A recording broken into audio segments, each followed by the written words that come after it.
ng dress na to na nakita ko dito sa TikTok. As in, ang ganda. At hindi lang yan. Isa sa mga nagustuhan ko dito, kompleto yung kanilang sizes. From small hanggang 5XL. Kaya kung ikaw ay kagaya ko na medyo bigatin, so for your reference, ang aking timbang ay 72 kilos, ang body frame ko ay XL. Pero tingnan nyo, natakban niya yung aking mga anik-anik dyan. Sobrang ganda ng kulay, napaka-powerful niya mga Maricoy.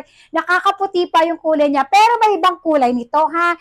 Depende sa mood nyo. Ako talaga mahilig lang ako sa mga red, kasi nga feeling ko ang red ay lagi nagdadala ng swerte sa akin.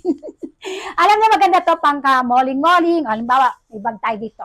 Ito may props tayo yung bag ko. Ganito yung mga gusto kong bag, yung pangmalakihan. Para kasya lahat. So, ayan. Ayan yung bag natin. Kailangan naka-rubber shoes ka na white or any sandals na gusto mo na komportable ka. Ang mahalaga rito, yung komportable ka. Mga Maricoy. So, ayan. Punta ka lang sa mall, di ba? Pa-mall-mall ka, pa-cellphone-cellphone ka. Sobrang ganda, mga Maricoy. Bihira ako magkagusto sa mga dress kasi napaka-choosy ko talaga pagdating sa mga dress. Kailangan syempre, unang-una, yung komportable ako at nakita ko siya dito. Yung tela is maganda at nakakasosyal. Hindi lang yan. Nakakaputi pa. Kaya kung ako sa inyo mga Maricoy, again, available ang sizes, small hanggang 5XL. O, bongga.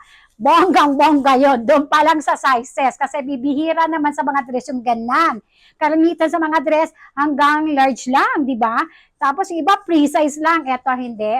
Carry mula small hanggang 5XL. Sobrang ganda. Mas maganda siguro to kung naka-rubber shoes kang white. Madumi yung rubber shoes kong white. Kaya hindi natin matatry. Pero ang ganda niya mga Maricoy. Grabe, kung pumunta ka sa mall, social ang dating mo.